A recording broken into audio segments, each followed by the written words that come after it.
Buenas noches y bienvenidos a Las Cosas Como Son. Permítame comenzar adhiriéndome a la celebración que se ha hecho hoy con motivo de los 200 años de la entrada en función de la Corte Suprema del Perú, creada bajo inspiración del Libertador Bolívar y del general José Antonio de Sucre. La Corte sesionó por primera vez un día como mañana, 8 de febrero del año 2025, es decir, apenas 2 meses después de la victoria de Ayacucho. Su primer presidente fue Manuel de Lorenzo Vidaurri y entre sus miembros figura y destacaba José Faustino Sánchez Carrión, si bien falleció al poco tiempo. Esta conmemoración ha dado lugar a un encuentro sumamente positivo para la institucionalidad peruana entre la presidenta de la República, la titular del Poder Judicial, señora Janet Tello, así como la titular del Ministerio Público, la señora Delia Espinosa, y otras autoridades del Estado y el sistema judicial. En vista de que habían habido algunas palabras subidas de tono contra el sistema judicial, esperemos que esta reunión haya permitido recomenzar un trabajo de concertación, porque el enemigo es común, es la delincuencia, es la criminalidad y es la corrupción. Nadie está de más de las instituciones públicas en esta tarea. Precisamente para evaluar cómo estamos en nuestro sistema judicial, hemos solicitado la presencia del señor Antonio Maldonado, quien fuera procurador ad hoc para el caso Fujimori en Montesinos entre el año 2004 y el año 2006, antes de pasar a ser un consultor de organismos multilaterales. Señor Maldonado, gracias por estar acá. Muy buenas noches. Buenas noches, don Fernando. Gracias por su amable invitación. Hemos tomado conocimiento hoy de un nuevo proceso de investigación preliminar que se ha abierto en la Fiscalía, esta vez contra fiscales y contra procuradores.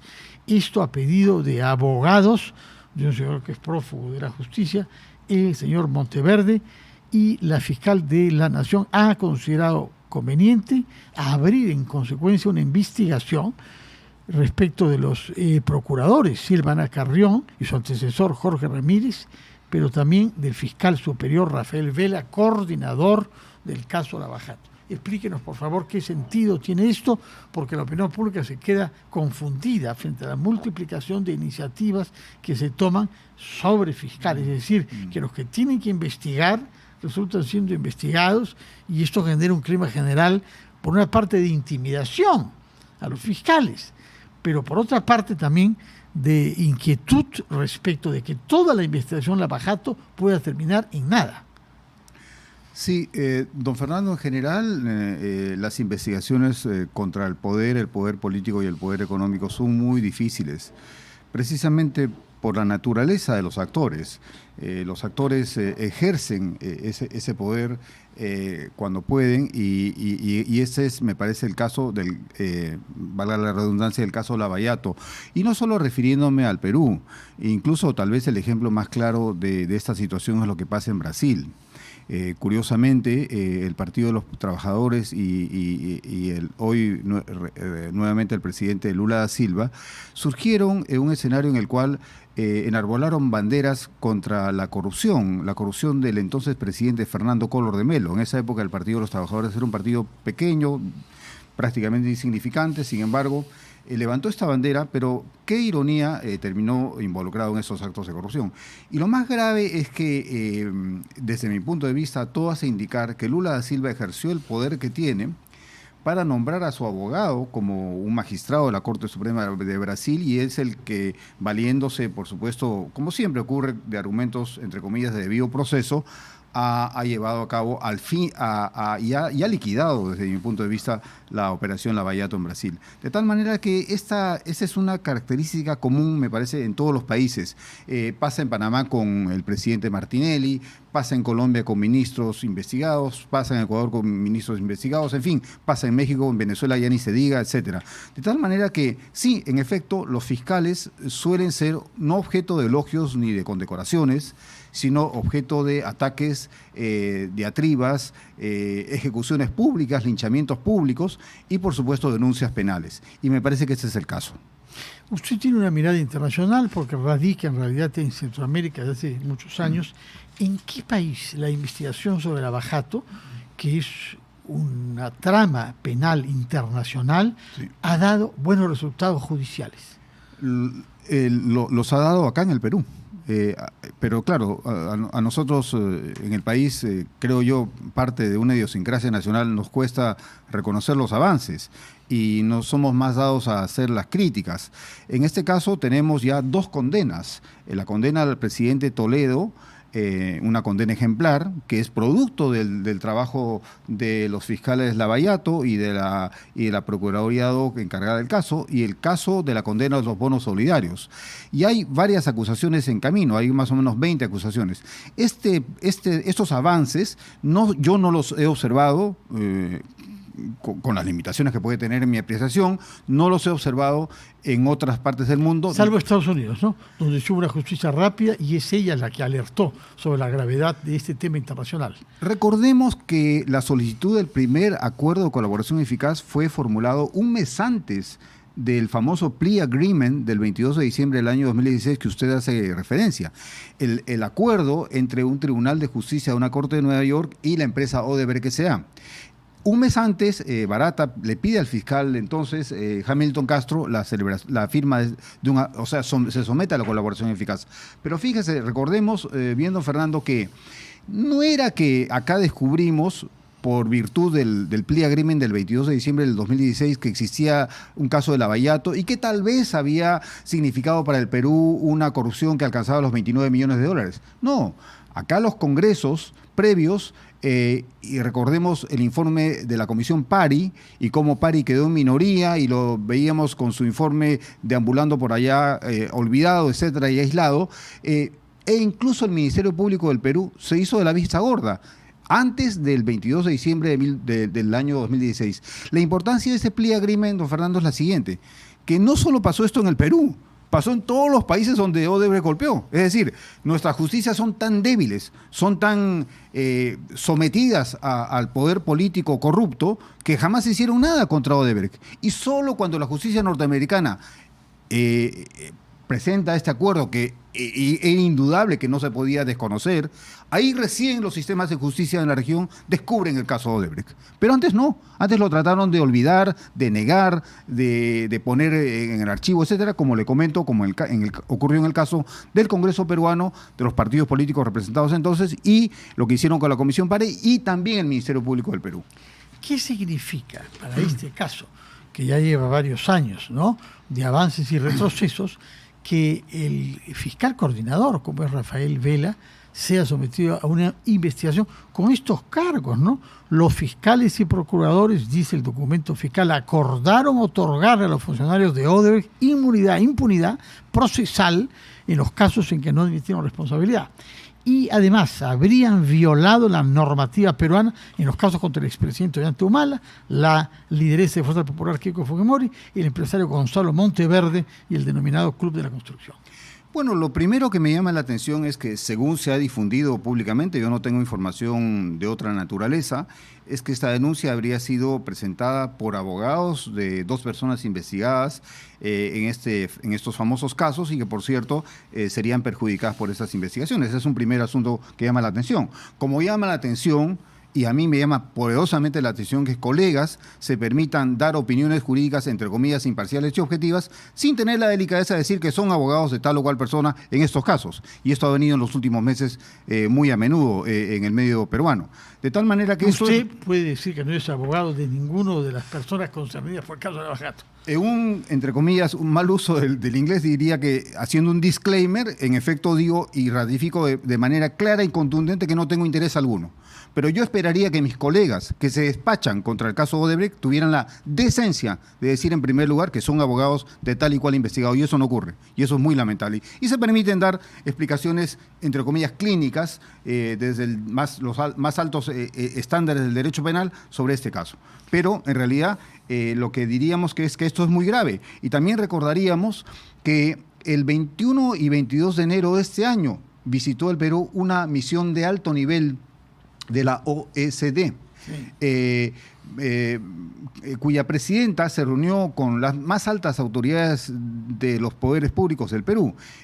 No lo sé con certeza, pero entiendo que también con la fiscal de la Nación. Y expresó y reiteró la preocupación del grupo de trabajo que está encargado de la implementación de la Convención anticohecho por obra de funcionarios internacionales corruptos, que el Perú ha suscrito el año 2018 y que esta convención fue suscrita el año 1997 y entró en vigor en el año 1999.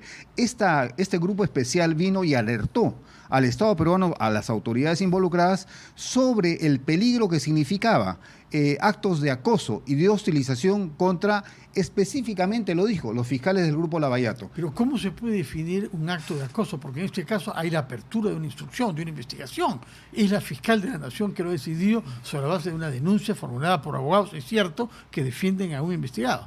Bueno, solía decirse en lo que podía considerarse el proceso penal mixto, que ya no era totalmente inquisitorial o inquisitivo, sino ya era medio acusatorio, solía decirse que las personas son sometidas a proceso no porque sean culpables, sino para saber si lo son.